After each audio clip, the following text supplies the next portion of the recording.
नमस्कार दर्शकों, आपका स्वास्थ्य कार्यक्रम में स्वागत है। दर्शकों, जैसा कि आप देख रहे हैं कि अभी कोरोना काल चल रहा है, चारों तरफ संक्रमण है। हर आदमी अपने को कैसे सुरक्षित रहे यह चिंता है, लेकिन उसमें भी जो हमारा स्वास्थ्य संबंधी परेशानियां भी आपको होती है। तो आज हम लोग बातचीत करेंगे कि अगर इस कोरोना के संक्रमण काल में यदि आपको दांत संबंधी कोई बीमारी है, मुंह संबंधी बीमारी है, तो फिर हम कैसे उसका देखभाल करें, कैसे अपने को बचते हुए इलाज कराएं। तो आज इसी पर हम लोग बातचीत करेंगे। हमारे साथ स्टूडियो में मौजूद हैं दंत रोग विशेषज्ञ डॉक्टर प्रियंका त्रिपाठी जी। डॉक्टर साहब, आपका स्वागत है हमारे स्टूडियो में। तो दर्शकों, आज हम लोग इसी पे बात करेंगे कि इस कोरोना के संक्रमण काल में कैसे हम अपनों दांतों की देखभाल करें, कैसे उसको सुरक्षित रखें, यह बात करेंगे। तो सबसे पहले डॉक्टर साहब बताएं कि जिस तरह से अभी संक्रमण है, मरीज भी बच रहे हैं, डॉक्टर को भी बच के इलाज कराना है, तो इस समय में अगर कोई दांत संबंधी किसी को अगर समस्या है तो कैसे उसका हम लोग चिकित्सा करेंगे, कैसे उसकी सहायता करेंगे, बताएं। जी, सबसे पहले तो बहुत बहुत धन्यवाद कि आपने मुझे इस विषय के लिए यहाँ पे चर्चा के लिए बुलाया।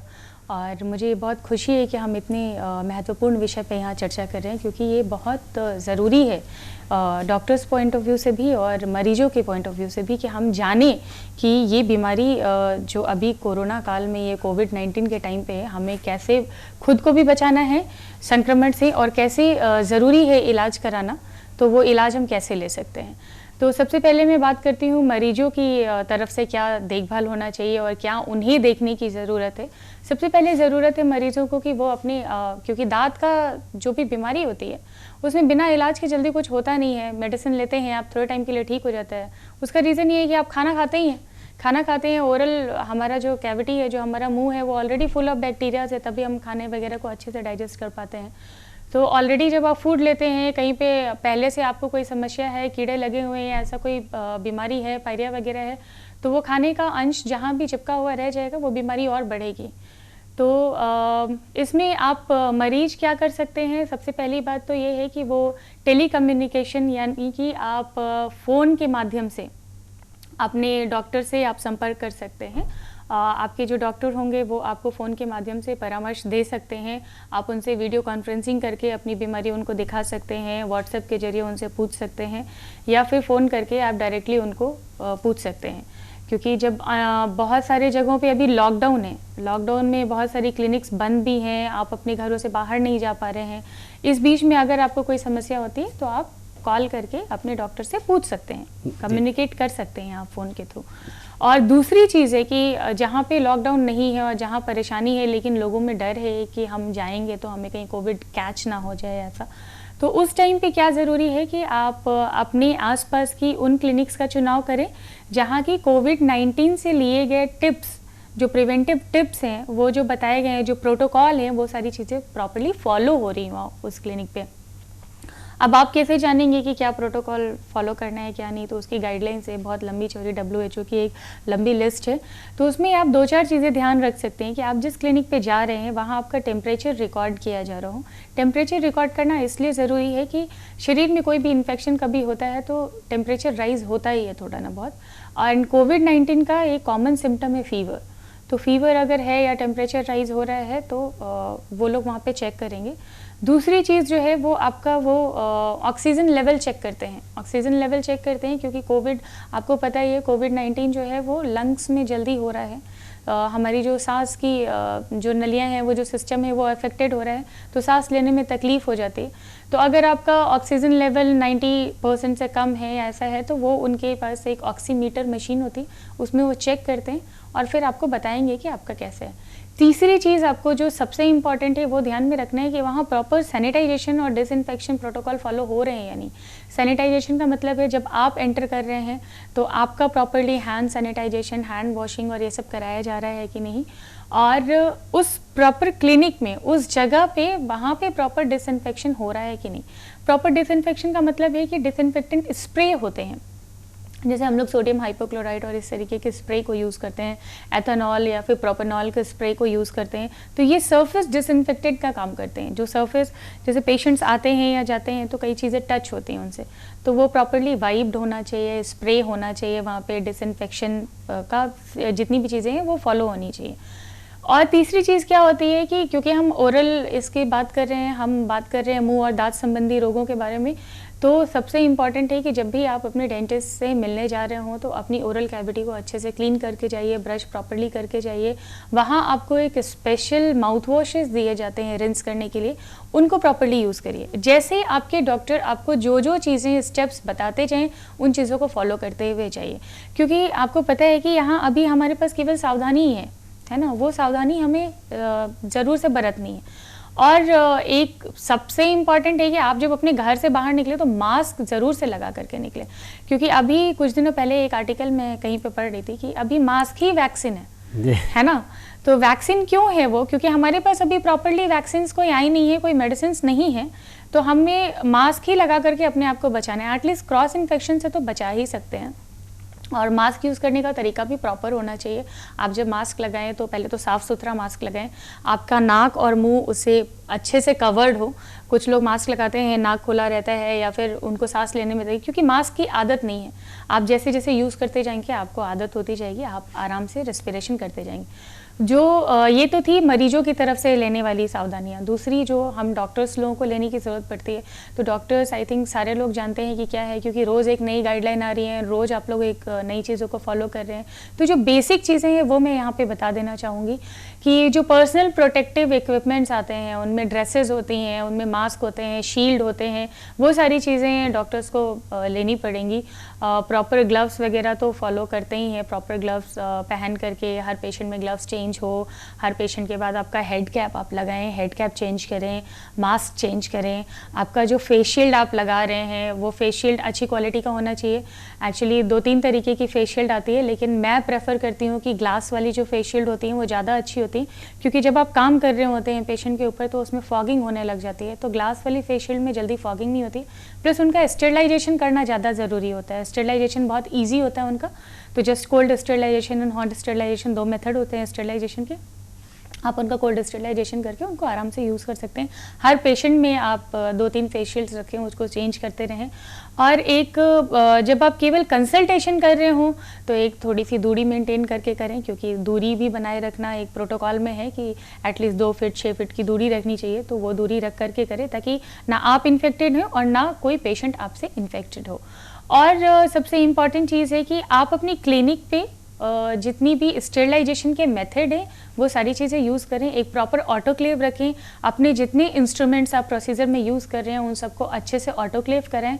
ऑटोक्लेव मैं मरीजों को बता देना चाहूँगी कि ऑटोक्लेव एक स्टेरिलाइजेशन का मशीन है जिसके अंदर जो भी इंस्ट्रूमेंट्स यूज़ होते हैं आपके प्रोसीजर के टाइम पे वो स्टेरिलाइजेशन के लिए ऑटोक्लेव के अंदर रखे जाते हैं। ऑटोक्लेव में एक स्पेसिफिक टेम्परेचर होता है, उस टेम्परेचर पे स्पेसिफिक टाइम के लिए वो मशीन्स रख करके आपके इंस्ट्रूमेंट्स रख करके उनको स्टेरिलाइजेशन किया जाता है। स्टेरिलाइजेशन में जितने पैथोजेंस होते हैं, बैक्टीरियाज, ये सब जो चीज़ें होती हैं वो जितने भी सूक्ष्म जीवाणु होते हैं वो सब उससे मर जाते हैं और फिर एक साफ़ सुथरा सा इंस्ट्रूमेंट्स आपके पास आता है।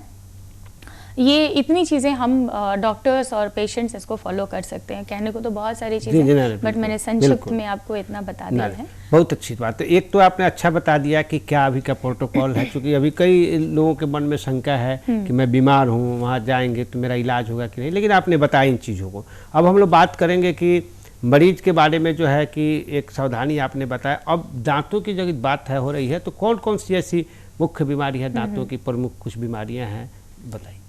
दांतों में तो बहुत सारी बीमारियां हैं, लेकिन जो सामान्य बीमारियां हैं जिनसे बहुत सारे लोग अफेक्टेड होते हैं उनमें कुछ, एक तो सबसे पहले आते हैं दांतों की सड़न। दांतों में कीड़े बहुत जल्दी लग जाते हैं, उससे बच्चे तो बच्चे, बड़े बुजुर्ग भी पीड़ित हैं सब। और जब दांतों में सड़न जो है वो 2-3 स्टेजेस में होती है एक्चुअली, क्योंकि दांतों की भी बहुत सारी लेयर्स होती हैं, सतह होती हैं। तो हम लोग एक एक करके सारी बीमारियों के बारे में जानते हैं। तो पहले हम जानते हैं कि दांतों की सड़न क्या होती है। दांतों की सड़न जो होती है वो दांतों में 3 सतह होती है, 3 लेयर होती है। आउटर लेयर जो होती है उसको इनामल बोलते हैं, अंदर उसके एक सॉफ्ट लेयर होती है जिसको डेंटिन बोलते हैं, फिर उसके अंदर पे नसें आती हैं दांतों की, है ना। तो जब नसें आती हैं तो उसको पल्प चैम्बर, हम लोग उसको पल्प बोलते हैं, नॉर्मल भाषा में मरीजों को समझाने के लिए हम लोग भी नसी बोलते हैं उसको। तो जब दांतों के ऊपर कैविटी आपकी इनामल सरफेस पे लगी हो, यानी कि बाहरी सतह पे लगी हो, तब तो कोई ज़्यादा दिक्कत नहीं होती, थोड़ी बहुत सेंसिटिविटी होती है। अगर आप उस टाइम पे अपने डेंटिस्ट के पास जाते हैं तो आपको खुद आप स्वयं इसको एग्जाम कर सकते हैं कि आप शीशे के सामने खड़े होकर के देखिए, दांतों में कहीं आपको कुछ ब्राउन या ग्रे कलर का स्टेन दिखे या कोई पिगमेंट दिखे जो जा नहीं रहा हो जल्दी ब्रश करने के बाद, तो आप अपने डेंटिस्ट के पास जाइए, वो एग्जामिन करेंगे। अगर वो इनामल कैविटी होती है तो जस्ट उसको क्लीन करके उसको फिल कर दिया जाता है। अगर वो डेंटिनल कैविटी होती है, यानी कि डेंटिन की सतह तक पहुंची हुई कैविटी होती है, तो उस टाइम पे उसको क्लीन करके और दूसरे मटेरियल से फिल कर दिया जाता है। तीसरी जो लेयर होती है जिससे कि सेंसेशन दांतों में आता है, जो नर्व होती हैं, जो पल्प्स होते हैं, उन तक अगर आपकी कैविटी पहुंच जाती है तो आपको सीवियर पेन होता है, सेंसिटिविटी होती है। कई बार तो अगर वो क्रॉनिक हो गया, यानी काफ़ी लंबे टाइम तक वो कीड़ा आपका सड़न ज़्यादा दिनों तक रह गई है, तो आपके दांतों के नीचे यानी रूट के नीचे आपका एब्सेस फॉर्म होने लगता है। जैसे मैं इसमें दिखाऊंगी आपको, ये जो दांत के नीचे यहाँ पे एब्सेस बनने लग जाता है। इसमें अगर आप देखेंगे तो ये जो कैविटी बनी हुई है यहाँ पे, ये देखिए, ये इनामल है, वाइट वाला जो लेयर है, ये डेंटिन है और ये आपकी नर्व है ना, पल्प बोलते हैं इसको। जब आपका कीड़ा नर्व तक पहुंच गया है और लंबे टाइम तक हो गया है तो ऐसा एब्सेस एक बनने लग जाता है, ऐसा जख्म बनने लग जाता है दांतों के नीचे। इस स्टेज में अगर आपका दांत पहुंचता है तो आपको सीवियर पेन होता है, सेंसिटिविटी बहुत ज़्यादा होती है, कई बार सूजन भी हो जाती है। तो उस स्टेज में आपको क्या करना है, आपको डॉक्टर के पास जाना ही पड़ेगा। कोविड हो या कुछ भी हो, मेडिसिन खाने से भी बहुत ज़्यादा रिलीफ नहीं हुआ, क्योंकि जब तक आप प्रोसीजर नहीं हो तब तक ज़्यादा रिलीफ नहीं हो पाता है। तो जब इस केस में आप अपने डॉक्टर के पास जाएंगे तो वो आपको दांत बचाने के लिए वो एक एक्सरे वगैरह करके, जो भी डायग्नोस्टिक टूल्स होते हैं वो सारी चीज़ें ले करके वो आपको बताएंगे कि आपका दांत अगर बचाने की स्थिति में है तो उसमें आगे क्या क्या करना है। दूसरी जो सबसे सामान्य बीमारी होती है वो होती है पायरिया, जिसको हम लोग क्रॉनिक पेरियोडोंटाइटिस बोलते हैं। पायरिया में भी कई सारे स्टेजेस होते हैं। रिवर्सिबल इरिवर्सिबल की अगर हम बात करें, यानी कि एक पायरिया ऐसा होता है जिसको हम ठीक कर सकते हैं, वापस से आपकी सामान्य स्थिति आ सकती है मसूड़ों की और दांतों की। और एक पायरिया होता है जिसको कि जितना लॉस हो गया है वो हो गया, अब वहाँ पे ही उसको हम इलाज करके वहीं पे रोक करके वहीं से उसको स्वस्थ करना शुरू करें। बिल्कुल। और बीमारियों की अगर हम बात करें तो लोगों के दांत गिर जाते हैं पायरिया की वजह से। दांत नहीं होना भी एक तरीके की बीमारी है ना। अब हमारे पास 32 दांत हैं तो 1-2 चले जाते हैं तो ज़्यादा गम नहीं होता है, लेकिन वो नहीं होना भी एक बीमारी है, क्योंकि अगर एक दांत नहीं होगा तो वो आपके 3 दांतों को अफेक्ट करता है।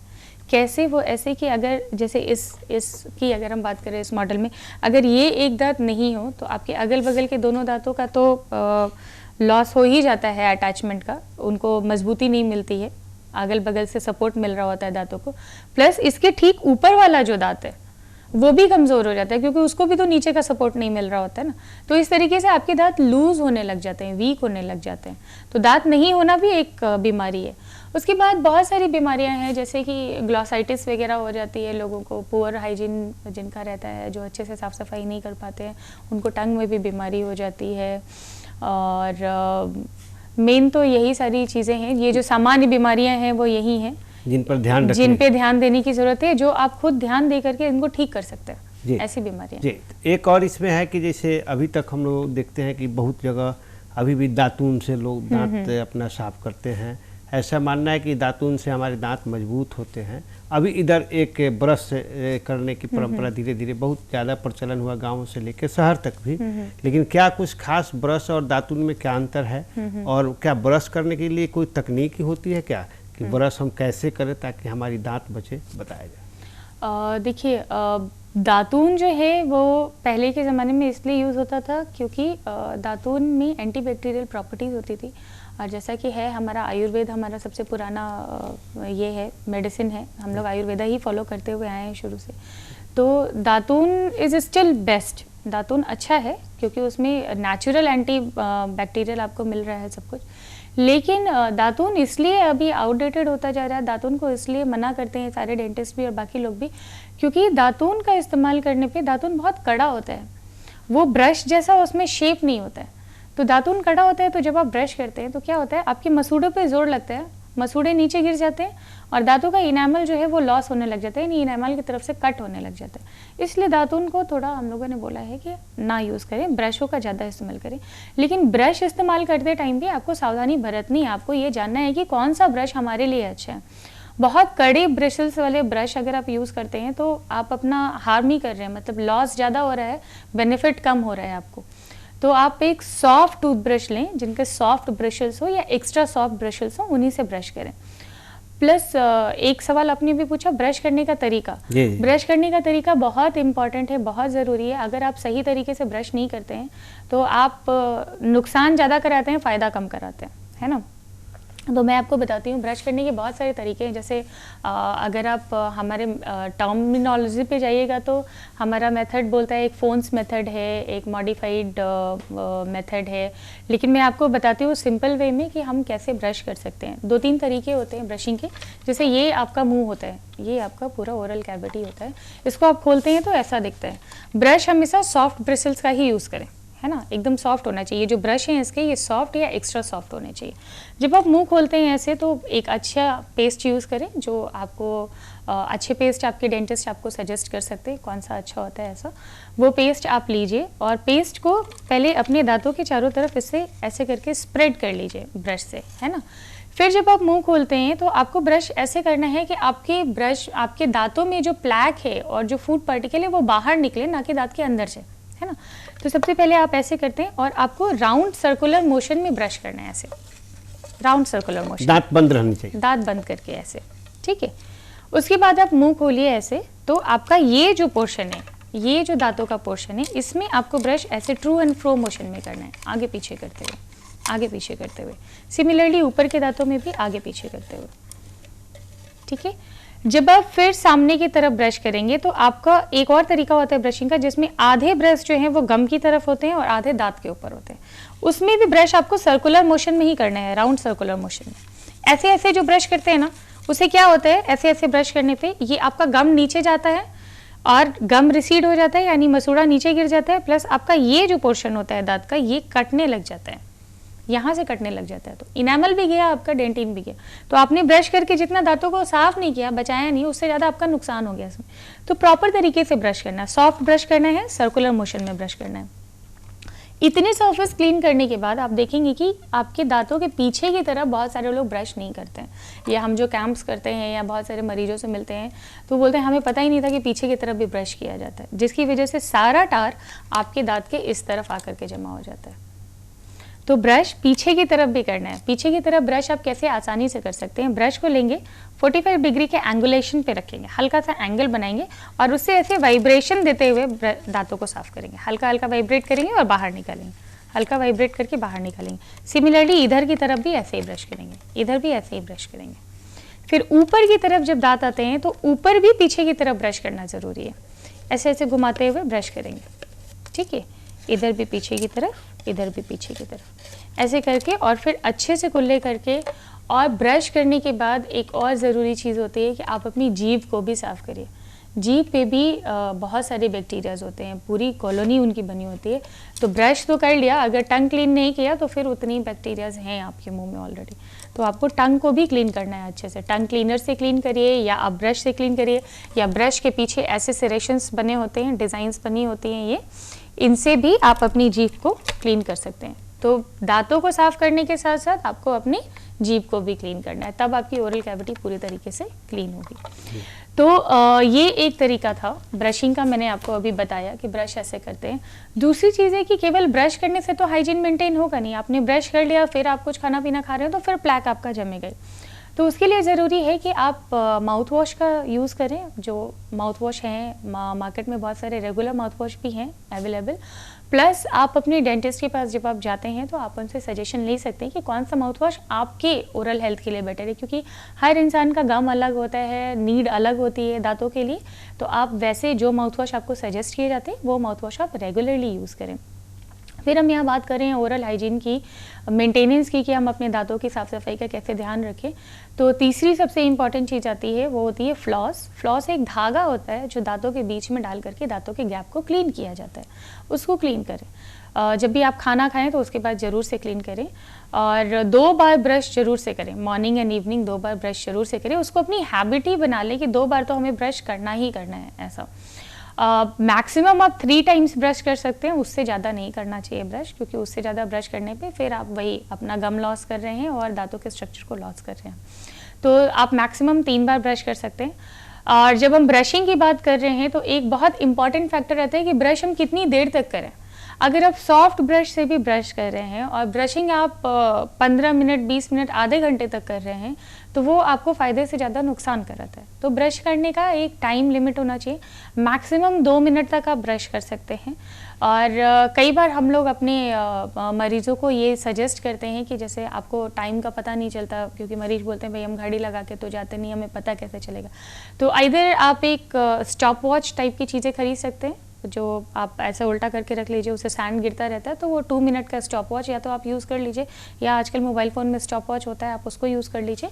या फिर बहुत सारे पेशेंट्स जो हैं वो एक गाना लगाते हैं अपना फेवरेट सॉन्ग सुबह, जो 1.5 से 2 मिनट तक चलता है, और जब तक वो गाना चलता है तब तक अपना ब्रश करते हैं। ये बहुत अच्छा तरीका है ये देखने का कि आपने इतनी ही देर तक ब्रश किया, इससे ज़्यादा देर तक आपने ब्रश नहीं किया।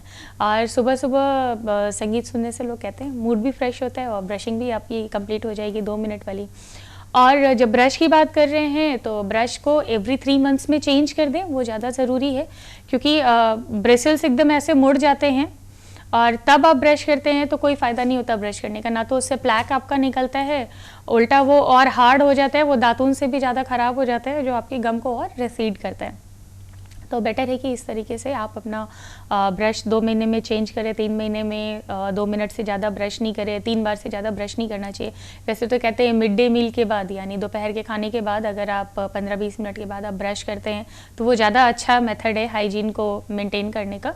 बट कई बार ये पॉसिबल नहीं हो पाता है, कई बार हम अपने ऑफिस में होते हैं या स्कूल्स में होते हैं या कहीं होते हैं, तो उस टाइम पे ब्रशिंग करना वो पॉसिबल नहीं हो पाता है। तो एटलीस्ट 2 बार तो ब्रश कर ही लें आप, और माउथ वॉश का यूज़ रेगुलरली करें, फ्लॉस यूज़ करें, ये सारी चीज़ें करके आप अपनी दांतों की देखभाल कर सकते हैं। और दूसरा, आप अपना स्वयं परीक्षण करके, खुद को एग्जामिन करके, सेल्फ एग्जामिन करके देख सकते हैं कि हमारे दांत में कोई बीमारी तो नहीं हो रही है। तो स्वयं परीक्षण के लिए ज़रूरी है कि आप शीशे के सामने खड़े हो जाएं, थोड़ा बड़ा शीशा होना चाहिए, साफ़ होना चाहिए वो शीशा, ताकि आप अच्छे से अपनी ओरल कैविटी को देख पाएँ।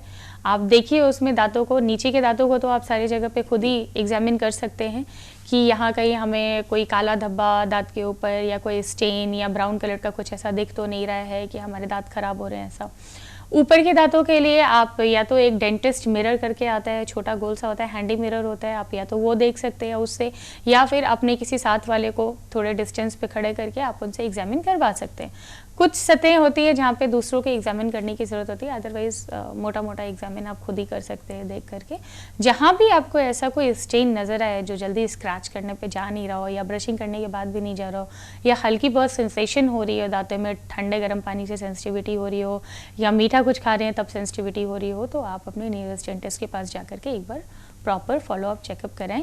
वैसे भी एवरी 6 मंथ्स में एक बार डेंटिस्ट के पास चेकअप कराने से आप बड़ी बीमारी, बड़े इलाज से बच सकते हैं। छोटे इलाज से ही आपका शुरुआती दौर में अगर पता चलेगा तो बहुत महंगा इलाज भी नहीं होता है और आप आराम से इलाज करा सकते हैं।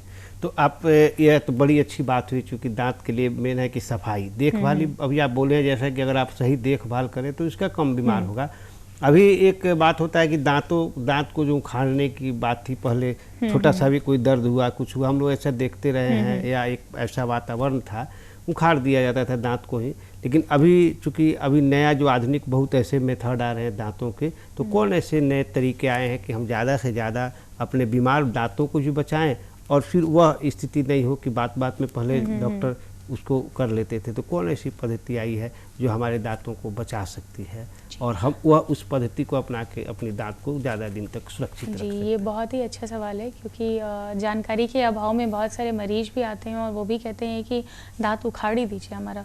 तो अब जो न्यू टेक्नोलॉजी आ गई है आपके पास, न्यू मेथड्स आ गए हैं आपके दांतों को बचाने का। पहले तो ये जानना ज़रूरी है कि दांत बचाना ज़रूरी क्यों है। दांत बचाना इसलिए ज़रूरी है क्योंकि आपके दांत अगर नहीं बचेंगे ठीक से तो आप खाने को चबा नहीं पाएंगे, अच्छे से चबा नहीं पाएंगे, तो वो एक अलग बीमारी आपकी उत्पन्न होगी आपके शरीर में। तो दांत बचाना बहुत ज़रूरी है। दूसरी चीज़ क्यों ज़रूरी है, आपकी सुंदरता बढ़ती है, आपके दांत रहते हैं तो। दांत नहीं रहने से क्या होता है, लिप्स अंदर चले जाते हैं, गाल इधर उधर से पचक जाते हैं। तो आपके दांत अगर अर्ली एज में ही, आपके दांत अगर जवानी में ही निकाल दिया जाए तो आप 20 साल की उम्र में 50 साल के भी दिख सकते हैं, है ना। तो दांत बचाना बहुत ज़रूरी है, खाना चबाने के लिए भी, आपके स्वास्थ्य के लिए भी, प्लस आपकी चेहरे की सुंदरता और बाकी चीज़ों के लिए भी। तो दांत बचाने के लिए अभी हमारे पास क्या क्या है, जैसा कि मैंने अभी आपको बताया कि कीड़े लग जाते हैं, तो कीड़े जब आपके दांत की नसों तक पहुंच जाते हैं तो दांत बचाया जा सकता है। उसमें एक हमारे पास नई चिकित्सा पद्धति आई है RCT, जिसको रूट कैनाल ट्रीटमेंट बोलते हैं। तो रूट कैनाल ट्रीटमेंट में हम क्या करते हैं, कैसे करते हैं, दांतों में कीड़ा लगा, एब्सेस बना आपके दांतों में, तो आपके जो डॉक्टर होते हैं वो आपका एक्सरे करके चेक कर लेते हैं, आपको बता देते हैं कि ये दांत RCT के लिए जाने वाला है या नहीं है। RCT के भी अपने प्रोटोकॉल्स हैं, वो सारी चीज़ें होनी चाहिए। उसके बाद आपकी नसों का इलाज किया जाता है RCT में, आपकी नसों की सफाई की जाती है, दांतों के अंदर दवा डाली जाती है। ये या तो एक बार में भी हो सकता है, अगर आपका केस अक्यूट है तो, यानी आपको बीमारी अगर जल्दी ही हुई है तो ये बीमारी आपकी एक सिटिंग की RCT से भी ठीक हो सकती है, या फिर आपको इसमें कई बार ड्रेसिंग्स की ज़रूरत भी पड़ सकती है। डिपेंड करता है कि आपके दांतों के नीचे इन्फेक्शन कितना ज़्यादा है। तो दांतों की RCT के लिए क्या करते हैं हम, दांतों की नसों का इलाज होता है, इसमें दांत की नसों की सफाई की जाती है। जब ये पूरी तरीके से इन्फेक्शन फ्री हो जाता है तब आपकी दांत की जड़ों को भरा जाता है, दांत को भरा जाता है और उसके ऊपर कैपिंग लगा दी जाती है, यानी कि कैपिंग कर दिया जाता है। तो इस तरीके से आपका दांत पूरी तरीके से इन एंड आउट सुरक्षित हो जाता है। इन एंड आउट का मतलब है कि दांत अंदर से भी मजबूत हो जाते हैं, आपके दांतों का जो इन्फेक्टेड पार्ट था वो सब रिमूव करके इनमें एक स्टेरलाइज फिलिंग से इसको भर दिया जाता है, प्लस ऊपर से कैप भी लग जाता है, तो दांत आपके बच जाते हैं। तो डॉक्टर साहब, आप ये तो बताए दोनों अच्छी रही, आप हमारे मरीजों से क्या एक अपील करेंगे एज ए विशेषज्ञ चिकित्सक कि अपने दांत के देखभाल के लिए चलते चलते क्या करें, ये बता दें। देखिए, आप अपने दांतों को अगर खुद स्वस्थ रखना चाहते हैं तो आप खान पान का अच्छे से ध्यान रखें, आप फ्रूट्स ज़्यादा खाएं, वेजिटेबल्स ज़्यादा खाएं, प्लस दांतों के बीच में खाने को फंसा हुआ नहीं रहने दें, हेल्दी चीज़ें खाएं, जंक फूड से बचें, जैसे मिड जो आप खाने के बीच में स्नैक्स लेते हैं वो सारी चीज़ें नहीं खाएं, अच्छे से ब्रश करें, 2 टाइम ब्रश करें, माउथ वॉशेस का यूज़ करें और अपने आप को स्वस्थ रखें। तो दर्शकों, जैसा कि आपने देखा कि हमारे बीच दंत रोग विशेषज्ञ डॉक्टर प्रियंका त्रिपाठी जी आई और बहुत अच्छी सी बारीकियों से बताई कि इस कोरोना काल में कैसे हम अपने को बचते हुए डॉक्टर के पास जाएं, ऑनलाइन इलाज जो पद्धति है, व्हाट्सएप, इस सब का ज़्यादा से ज़्यादा उपयोग करें, पूरा सुरक्षित मास्क लगाएं ताकि हम 85% बीमारियों से बचें, अच्छे तरह से अपने दांत की साफ सफाई करें, देख रेख करें, तो निश्चित रूप से आपके दांत स्वस्थ, मजबूत और लंबे समय तक बीमार नहीं होंगे। धन्यवाद दर्शकों, धन्यवाद डॉक्टर। नमस्ते।